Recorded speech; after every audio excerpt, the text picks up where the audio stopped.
কে জামাত ইসলামী, কে ইসলামী আন্দোলন, কে খেলাফত আন্দোলন, খেলাফত মজলিস, এগুলো সাধারণ মানুষ বুঝারও চেষ্টা করে না, বুঝেও না। সবাই বুঝে ইসলাম মানি, সব হুজুর এক, সবারটাই ইসলাম। আলাদা আলাদা যদি বলি অমুক আমার না, আমি আমার, তখন মানুষ বিভ্রান্তের মধ্যে পড়ে যায়। এই কারণেই ইসলাম বাংলাদেশের জমিনে অনেক দুর্বল পয়েন্টে দাঁড়ানো। না হয় আলেম ওলামা যদি এক প্ল্যাটফর্মে আসে, এ সোনার বাংলায় দাঁড়িয়ে কোনো নাস্তিক, কোনো বেঈমান কথা বলার সাহস পাবে না।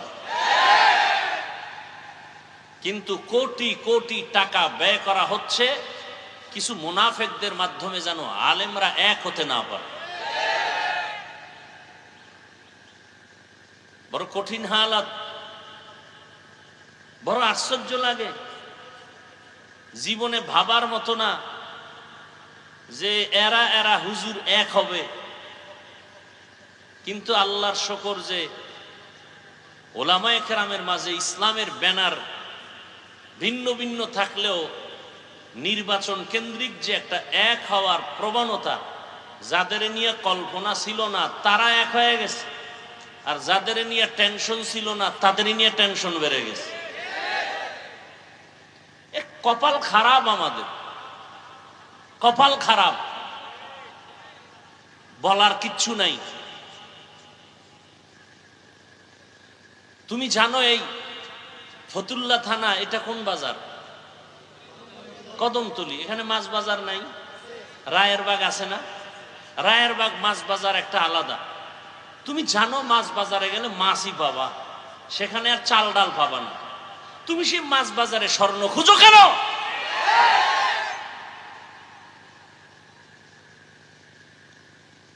তুমি চালের দোকানে চাল পাবা, কিয়ামত পর্যন্ত স্বর্ণ পাবা না। কোন ধান্দায় তোমাকে সেখানে পাঠাইলো যে চাল বাজারে স্বর্ণ পাওয়া যায়? কে বলেছে? আর তুমি বোকার মতো দৌড়াচ্ছ। এই বাংলার জমিনে দাঁড়ায় কোনোদিন আওয়ামী লীগ ব্যানার লাগায় বলে নাই যে ইসলাম আমরা কায়েম করবো? বলেছে? তাহলে তার কাছে ইসলাম চান কেন? বিএমপি কোনোদিন বলে নাই যে দেশে আমরা ইসলাম কায়েম করবো? বলেছে? তো তার কাছে ইসলাম চান কেন? ইসলাম কায়েমের জন্য তো আলাদা ব্যানার আছে আমার দেশে, সেখানে না ইসলাম তালাশ করবেন। সেখানে যদি ইসলাম না পান তখন প্রশ্ন। অন্যদিকে ইসলাম তালাশ করলে তো আমও যাবে, সালাও যাবে। তারা গণতন্ত্র প্রক্রিয়ায় কাজ করে, ইসলাম বলে গণতন্ত্র হারাম। আব্রাহাম লিঙ্কনের সিস্টেমের গণতন্ত্র, ইসলাম বলে হারাম, কুফরি। আল্লাহ হেদায়েত না দিলে কি করার? আর হেদায়েতের মালিক কোন বান্দাও না। কে? মান ইয়াহদিল্লাহু ফাহুয়াল মুহতাদ ওয়া মান ইউদ্লিল ফালান তাজিদা লাহু ওয়ালিয়াম মুরশিদা।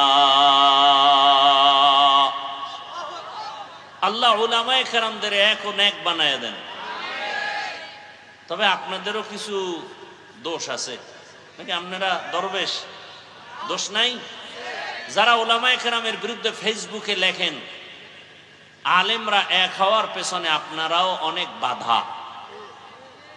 এই ফেসবুক ওয়ালা যারা আলেম ওলামার বিরুদ্ধে লেখে, এরাও উলামায়ে কেরামের এক হওয়ার পেছনে কি বাধা। এজন্যই তো আমি বলি, উলামায়ে কেরামের বিরুদ্ধে যারা ওপেন মানুষের সামনে ইজ্জত নষ্ট করার কথা বলে, উলামায়ে কেরামকে ছোট করার জন্য, সম্মান নষ্ট করার জন্য যারা ওপেন মানুষের সামনে কথা বলে আর ফেসবুকে লেখে, এরা সবগুলো সন্তান পিতামাতার অভিশপ্ত সন্তান। আলেমের দোষ নাই কথাটা কি এমন? দোষ তো আছেই।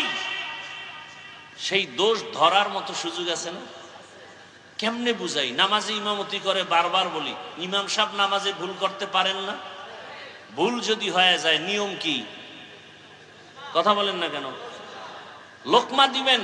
কি দিবেন? লোকমা দিবেন। তো ইমাম সাহেব নামাজে আলহামদুর মধ্যে ভুল করে ফেললো, মসজিদের মাইকের আওয়াজ রাস্তায় আসছে, চায়ের দোকানওয়ালা শুইনা দোকান থেকে জোরে চিৎকার দিয়া বলে, হুজুর আপনার ভুল হয়েছে, ঠিক করেন। এটা লোকমা হবে না বেয়াদবি হবে? তাহলে এই জন্য ভালো করে মনে রাখবেন, ইমামের লোকমা দেওয়ারও নিয়ম আছে না নাই?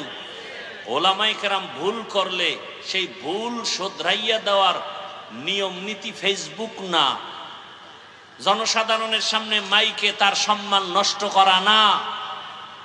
এটা ভুল সংশোধন না, ভুল ধরায়া দেওয়া না, এটা অপমান করা, এটা আদব নয়, এটা লোকমা দেওয়া না, এটা বেয়াদবির নামান্তর। কিছু একেবারে আউজুবিল্লাহ বিসমিল্লাহ পারে না, ফেসবুকে লেখে, আলেমের বিরুদ্ধে লেখে বলে সতর্ক হয়ে যান। কে বলে যে আউজুবিল্লাহও পারে না, চেহারাটা ভাল্লুকের মতো, চুলগুলো উল্লুকের মতো, দিনরাত মোবাইল চালাইতে চালাইতে একটা গাঞ্জাখোরের চেয়ে খারাপ হয়ে গেছে চেহারা। আল্লাহ হেদায়াত দান করুন। তুমি যত মেডিসিন লাগাও চেহারার জীবনে সুন্দর হবে না। সুন্দর চেহারা বানায় দিছেন কে? সে আল্লাহর বানানোটা তুমি আলাদা কিভাবে করবা? দেখো না, একই মায়ের গর্ভের 5টা সন্তান, এর মধ্যে 2টা মেয়ে 3টা ছেলে, তিন মেয়ে 2 ছেলে, একই মায়ের সন্তান, একজনের কণ্ঠের সাথে আর একজনের কণ্ঠের আওয়াজের কোনো সম্পর্ক নাই, আছে? একই মায়ের সন্তান, 5টা সন্তানের চেহারাও 5 রকম। দেখছেন নি কারবার? একই ফ্যাক্টরি থেকে আসছে, চেহারা আলাদা, কণ্ঠ আলাদা, দেহ গঠন আলাদা। কে করেছেন?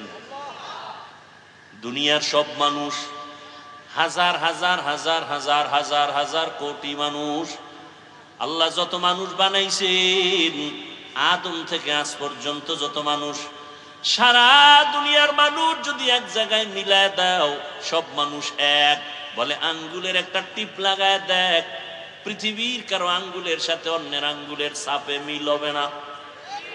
হবে? চোখের মধ্যে এমন ডিজাইন আল্লাহ দিলেন, এত সুন্দর ডিজাইন, সারা দুনিয়ার মানুষের চেহারাও যদি মিলাও, বলের সুযোগ আছে, চোখের ডিজাইনের মিল করার কোনো সুযোগ নাই। এই জন্য ওই বিদেশে গেলে, বিভিন্ন কঠিন কঠিন কাজে গেলে বলে, তোমার চোখের চেহারার চোখ দিয়ে ভালো করে তাকাও, তোমার চোখের ডিজাইন নিতে হবে। স্ক্রিনে ক্যামেরার মাধ্যমে নিয়ে নেয়, আঙ্গুলের ছাপ নেয়।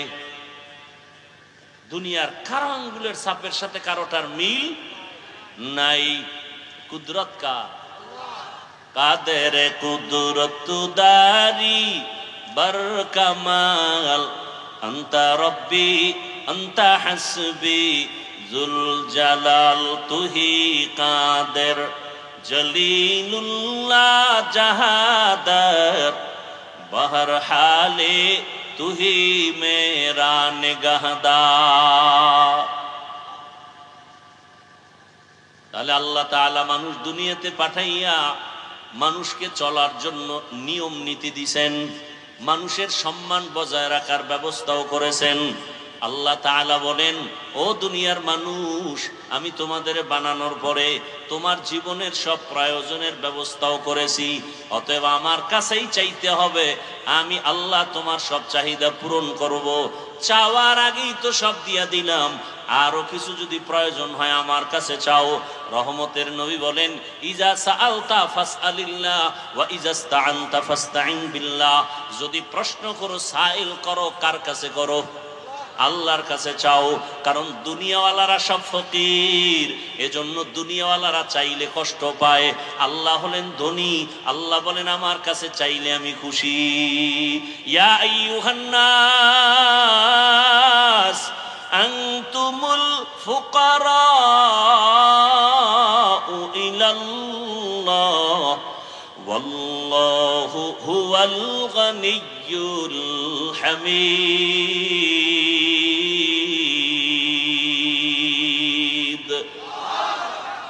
দুনিয়ার সবাই কি ফকির? ধনীকে বলেন? বরং যে যত বড় ধনী, দুনিয়ার লাইনে সে তত বড় অভাবী। ধনী মানুষ কৃপণ, দান করলে অল্প করে, আবার দান করে স্বার্থ ছাড়া করে না। আমার নাম দাও, ব্যানারে নাম লাগাও, তাহলে আমি কিছু টাকা দিতে পারি, ঠিক নেই? আবার চায়ের দোকানে বসে বলে দান করছে মাদ্রাসায় 50,000, মানুষের সাথে গল্প করে পুরা মাদ্রাসা আমি করছি। আছে না নাই? এই জন্য রসুল বলেন কিয়ামতের ময়দানে জাহান্নামে যাবে প্রথম 3 জন ব্যক্তি। কয়জন? প্রথম জাহান্নামে যাবে 3 জন। কেমন 3 জন তারা? দুনিয়ার সব বিবেক বলে এই 3 জন মানুষ বিনা হিসাবে জান্নাত পাওয়ার যোগ্য। দুনিয়ার সবাই বলবে এই 3 জন বিনা হিসাবে জান্নাত পাবে, কিন্তু রসুল বলেন আমার আল্লাহ এই 3টা লোকের ডাইকা প্রথমে জাহান্নামে দিবেন। দুনিয়াওয়ালারা বলে এই 3টা মানুষ জান্নাতি। বলে কেন? বলে একজন হলো শহীদ, কাফের বেঈমানের বিরুদ্ধে যুদ্ধ করিয়া গলা কাটা শহীদ হয়ে গেছেন, এই লোকটা তো নিশ্চিত জান্নাত পাওয়ারই কথা। আল্লাহ কয় কিয়ামতের ময়দানে আমি তাকে সবার আগে জাহান্নামে দিব। দ্বিতীয় হবে আলেম। আলেমদের আল্লাহ ডাকবেন। রহমতের নবী বলেন দুনিয়ার আলেম নিজে এলেমের বয়ান করছে কিন্তু আমল করে নাই। পর্দার বয়ান করি, পর্দা নিজে করি না। হালালের বয়ান করি, হালাল নিজে খাই না। সুন্নতের বয়ান করি, সুন্নত অনুযায়ী চলি না। এরকম আলেম নাই? বলেন না কেন? ইলমে রা'ইজাজ করদান বেহিসাব, খলকে রাদা দান জওয়াবে বাসওয়াব, হক না দারদ দোস্তে খলকা জারেরা, নিস্তে ই খসলত কে দিনদারেরা। দ্বিতীয় আলেমকে আল্লাহ ডাকবেন, এলেম শিখছো আমল করো নাই। আল্লাহ কোরআনও বলেন ইয়া আইয়ুহাল্লাযীনা আমানু লিমা তাকুলুনা মা লা তাফআলুন। নিজে যা আমল করো না এমন বিষয় মানুষকে বয়ান করিও না। কিয়ামতের ময়দানে আল্লাহ ডাকবে, বলবে জাহান্নামের ফেরেশতা একে জাহান্নামের শিকল লাগায় নিয়ে যাও। 3 নাম্বার দানবীর আল্লাহ ডাকবেন, ও দান করনেওয়ালা, অনেক টাকা পয়সা তোমাকে দিলাম, দান করেছো? হ্যাঁ করেছি। মাদ্রাসা মসজিদে কেন করেছো? বলে দ্বীনের জন্যই করেছি। আল্লাহ কয় না না, তুই মানুষের প্রশংসা পাওয়ার জন্য করেছো। মানুষের প্রশংসা, নাম না দিলে মনে কষ্ট, আলহাজ না বললে মনে কষ্ট। আল্লাহ হেদায়েত দান করুন। একজনে আমারে 5 কোটি টাকার জায়গা কিনে দিবে, 1 কোটি টাকা নগদ রেডি আমাকে দেখাচ্ছে যে 1 কোটি টাকা দিবে। অলরেডি 5 লাখ টাকা বানাও দিছে, বায়নাও করেছে জায়গায়, এই আদর্শনগরের কথা। পরে হঠাৎ করে একদিন কয় কি নাম দিবেন? মাদ্রাসা। আমি আপনি কি চান?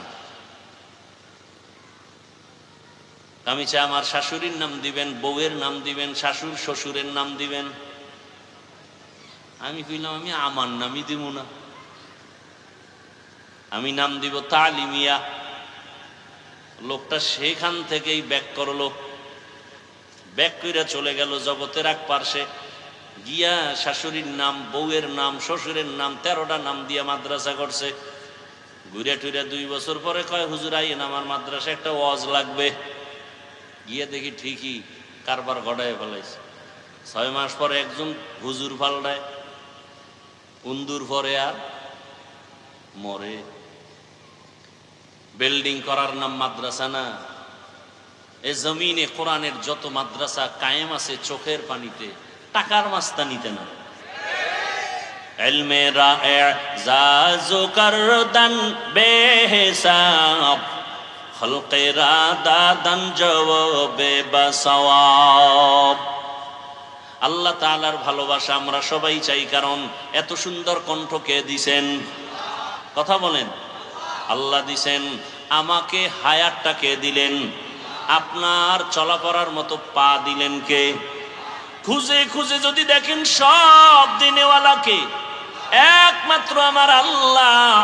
আমার আব্বা আমার আম্মা হালকা পাতলা আমাকে বস্ত্র দিয়েছেন, বিবাহের পরে সব দায়িত্ব শেষ, তাও কত কষ্টর জিন্দেগি আমার। ওরে নবীর আশিক, আল্লাহ বলেন সব আমি তোমাকে দিলাম। অতএব ভালোবাসা তোমার মা বাবা যা পাবে তার থেকে আমি আল্লাহ কম পাবো না বেশি? বলেন, মা বাবায় ভালোবাসা পাবে তো আল্লাহর থেকে বেশি? বলেন না কেন? আল্লাহ পাবেন? বলেন, কার থেকে কম? মা বাবার থেকে না বেশি? কেমন বেশি? قال رسول الله صلى الله عليه وآله وسلم لا طاعة لمخلوق في معصية الخالق। আল্লাহ রসুল বলেন, আল্লাহকে অসন্তুষ্ট করিয়া মা বাবাকে যদি খুশি রাখো হারাম। আল্লাহকে বেজার করে শিক্ষকের কথা যদি মানো হারাম। আল্লাহকে বেজার করে নেতার কথা যদি মানো হারাম। আল্লাহকে অসন্তুষ্ট করে নেত্রীর কথা যদি মানো হারাম। আল্লাহকে অসন্তুষ্ট করে পীরের কথা যদি মানো হারাম। এক কথায় ফলাফল, দুনিয়ার সবার কথা অমান্য করা যাবে, আল্লাহকে বেজার করা যাবে না। আল্লাহকে বেজার করা যাবে? এজন্য আল্লাহ কয় আমাকে ভালোবাসো, অন্তর থেকে ভালোবাসো। কয় কেমনে ভালোবাসবো? আল্লাহ পাক স্কেল দিয়ে বলে আমার নবীর অনুসরণ করলেই প্রমাণ হবে তুমি আল্লাহকেই ভালোবাসো। সিবগাতাল্লাহ ওয়া মান আহসানু মিনাল্লাহি সিবগা ওয়া নাহনু লাহু আবিদুন। আল্লাহর রঙে রঙিন হও। দুনিয়াতে যত রং আছে আমার মাওলার রঙের মতো আছে আর সুন্দর রং? আসমানের দিকে তাকায় দেখো কত সুন্দর রঙের আসমান আল্লাহ বানায় রাখছেন। জমিনের দিকে তাকাও কত সুন্দর রং বেরঙের জিনিস আল্লাহ বানায় রাখছেন। আল্লাহর বানানো আসমান জমিন এত সুন্দর, না জানি আমার বানানেওয়ালা আল্লাহ আরো কত সুন্দর। ওই আল্লাহকে ভালোবাসো। এখন আমরা সবাই যদি জিজ্ঞাসা করি ভালোবাসিনি, সবাই বলবে হ্যাঁ আল্লাহকে ভালোবাসি। আল্লাহকে ভালোবাসার প্রমাণ কি? যে নবীর অনুসরণ করে, নবীকে মানে, নবীকে মানে প্রমাণ হবে সে আল্লাহকেই মানলো। যে নবীকে মানবে সে আল্লাহকেই ভালোবাসলো। নবীকে মানার অর্থ কি? বলে নবী যেমনে চলছেন এমনে চলো। নবী কেমনে পানি পান করছেন ওইভাবে পানি পান করো। নবী রাস্তা দিয়ে কেমন করে হাঁটতেন ওইভাবে হাঁটো। নবী নখগুলো কেমনে কাটতেন ওইভাবে কাটো। চুলগুলো কেমনে রাখতেন ওইভাবে রাখো। নবীরে তো দেখা যায় না, দেখতে পারলাম না, আমরা তো কপাল পরা উম্মত, নবীরও পাইলাম না। নবীরে দেখছেন আবু বকর, তারও পেলাম না। নবীকে ডাইরেক্ট দেখা আমল করছেন সাহাবায়ে কেরাম, তাদেরও পেলাম না। আমরা হতভাগার দল, আমাদের উপায় কি? রহমতের নবী বলেন তোমাদের কোনো পেরেশানি নাই, আমি পরামর্শ দিয়া গেলাম। আল্লাহ কয় আমার অনুসরণ কর, আর আমি বলে গেলাম ওলামায়ে কেরামের অনুসরণ কর। আমি রসুল খুশি হয়ে যাব, আর আমি রসুল যদি খুশি হই আল্লাহ খুশি হয়ে যাবেন, আর আল্লাহ যদি খুশি হয় বিনা হিসাবে জান্নাতি। আল্লাহকে ভালোবাসতে চান? আল্লাহকে ভালোবাসতে হলে কার অনুসরণ লাগবে? রসুলের। কার? রসুল তো নাই। এখন আমাদের উপায় কি? জবাব কিন্তু দিয়ে আবার জিজ্ঞেস জবাব দিছি তো, রসুলকে পাই না, এখন কার অনুসরণ করব? ওলামায়ে কেরামের অনুসরণ করব। কেমনে? আলেমদের দিকে নজর করো। তবে ওলামায়ে কেরাম জমিনে দুই দল থাকবে। কয় দল? আল্লাহ রসুল বলেন আলা সাবধান হে দুনিয়ার উম্মত, ইন্না খাইরাল খাইরি খিয়ারুল উলামা ওয়া ইন্না শাররাশ শাররি শিরারুল উলামা। উলামাদের মধ্যে এক দল থাকবে চূড়ান্ত ভালো, এদের মতো ভালো জমিনে আর কেউ নাই। আবার এক দল উলামাদের অন্তর্ভুক্ত থাকবে এরা জমিনে সবথেকে বড় খারাপ। আলেম পৃথিবীতে শ্রেষ্ঠ, খানার মধ্যে বিরিয়ানি শ্রেষ্ঠ, নষ্ট হলে এটা পান্তা ভাতের চেয়েও কি খারাপ। আলেম পৃথিবীর শ্রেষ্ঠ, এরা যদি উল্টাপাল্টা পথ গ্রহণ করে তাহলে এরা মদখোর গাঞ্জাখোরের চেয়েও খারাপ। আল্লাহ হেদায়েত দান করুন। তাহলে যারা হক ভালো আলেম এদের অনুসরণ করো, দেখবা যে আলেম নবীর তরিকা মেনে চলে, নবীর তরিকার বাইরে চলে না, পর্দা করে চলে, 5 বেলার নামাজ পড়ে। আরে তোমার তদন্ত করা লাগবে না একজন আলেম ভালো না খারাপ, 2 মিনিট থাকলে, তার কথা শুনলে, চেহারা দেখলে তোমার অন্তরে শাহাদাত আসবে, সাক্ষী আসবে যে আলেমটা পিওর না ভেজাল। ভালো আলেমের অনুসরণ করো। বলে কি কাজ? দেখে দেখে আমল করো। আলেম কেমন করে পানি পান করেন তুমি ওইভাবে করো। আলেম কেমন করে জুতা পরেন ওইভাবে তুমি জুতা পরো। আলেম কেমন করে রাস্তায় হাঁটেন ওইভাবে তুমি হাঁটো। কারণ উলামায়ে কেরাম নিজের বাবারটা দেখে শিখে নাই, কোরআন হাদিস পড়িয়া তাবেঈনদেরকে অনুসরণ করছেন, উলামায়ে মুতাকাদ্দিমিনকে অনুসরণ করছেন, তাবেঈনরা সাহাবায়ে তাবেঈন এভাবে অনুসরণ করে সাহাবাদেরকে করছেন, সাহাবায়ে কেরাম রাসূলকে অনুসরণ করে আমল শিখছেন। অতএব উলামায়ে কেরামের আমলটা কোরআন সুন্নাহ অনুযায়ী মন গড়া আমল না। তবে ভেজাল যদি দেখো, নবী আগেই বলেছেন সব আলেম সঠিক না, একদল সঠিক আর একদল হবে বেঠিক। আচ্ছা বেঠিক হবে কেন? আলেমের দাম কম, কথা বলেন না কেন? এই যে এত পেছ লাগান না, মুসিবতের সময়ও ওলামায়ে কেরামের কত সম্মান, করোনার সময় ওলামায়ে কেরামের সম্মান। তাহলে আলেম উল্টা পাল্টা করবে কেন? কয় আল্লাহ যা দিছে হয় না, আরো লাগবে। কয় ভাই তোমার বেতন কত? কয় মাসে আমি মসজিদ ইমামতি করে বেতন পাই 20,000 টাকা। কয় এরপরও তুমি ভিন্ন ধান্দা করো কেন? কয় না আরো লাগবে। আরো লাগবে এইটা বড় খারাপ জিনিস। আল্লাহ যা দিছেন আলহামদুলিল্লাহ, এর মধ্যে বরকত। আরো লাগবে কয়ে যারা লোভে পড়ে, এই লোভানক দৃষ্টিতে যারা পড়ে যায় এরা লাইনচ্যুত হয়ে যায়। টাকারে মাকসাদ বানাইস, আমার অনেক টাকা দরকার। কত দরকার? তোমাকে যদি চেয়ারম্যান বানাই, আলহামদুলিল্লাহ, এখানে বইখানা এমপি হইতে হইব। সেখানে যাওয়ার পরে বলবে না আমার মন্ত্রী, বলবে না আমার পুরো প্রধানমন্ত্রী বানাও। তো এই শখ মিটবে কবে? তোমার মুখে কাদা দিয়া মাটি দিয়া মরার পরে তোমার শখ মিটানো হবে। খাইতে পারো 1 প্লেট, 10 প্লেট নিয়ে টানাটানি কেন? খাইতে পারে 1 প্লেট, 10 প্লেট নিয়ে টানাটানি, বড় আশ্চর্য বিষয়। এই বেশি খাইতে বেশি খাওয়ার জন্য পারবে অল্প, টানাটানি করে কুকুরের মতো। এই কারণে আমার দেশে যত অশান্তি, হামলা আর মামলা। তো উলামায়ে কেরামের অনুসরণ, রবিউল আউয়াল আমাদেরকে এটাই শিখায়। আল্লাহর ভালোবাসা নিয়া রসুলের অনুসরণ করো।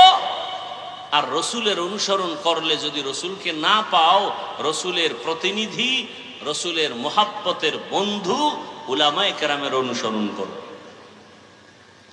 এজন্য আমি বলি উলামায়ে আহলে হক, এদের অনুসরণ করো।